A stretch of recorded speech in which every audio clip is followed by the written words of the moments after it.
Let me just address this.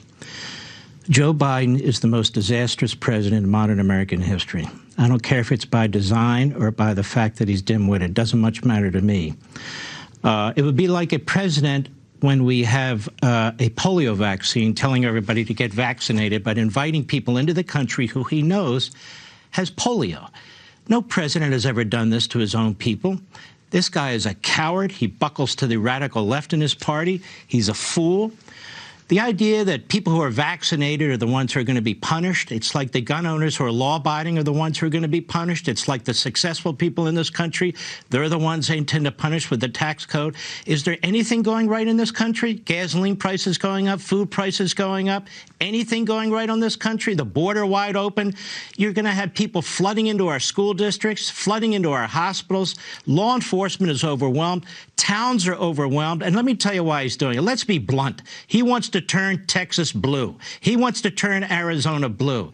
This street politician from Wilmington, Delaware, the dumbest man to ever serve in the Senate, the dumbest man to ever be vice president, is now the dumbest man to ever be president. He's got a massive ego. He's a narcissist. He wants to go down in history as the greatest president. He's going to go down in history as the greatest disaster. He's doing more to weaken this country than the communist Chinese could ever pray to do. He could ever pray to do. And moreover, he's just defied a federal statute, a Supreme Court decision. He knows that the CDC doesn't have the power to extend these moratoriums on rent. He says, we're going to do it anyway, because he listens to this Harvard emeritus professor, Lawrence Tribe. He's just violated the federal Constitution. Now, let me say this. I brought this up on my radio show last week. Republicans, have you ever heard of the word impeachment? Are you guys going to go down to the border and whine yourselves to death?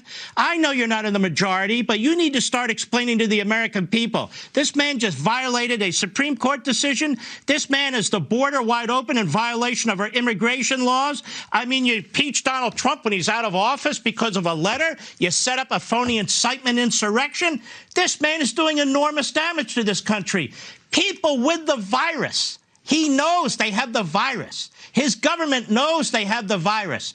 They're pushing them into the interior of the country. Now, what kind of a president does that to his own people? If he's not at least going to look out for the health and safety of the American people, then he needs to be removed. I know who's behind him, but the point is that's what impeachment is for. Not for the Democrats to chase every Republican president, but to get rid of this guy. He is a disaster. And again, I don't care if he's dim-witted or just stupid. It doesn't much matter.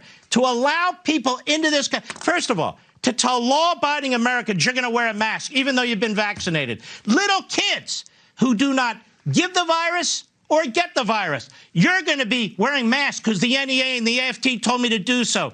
Isn't it time to remove this? Well, isn't it time to remove this guy from the Oval Office, or at least make an effort?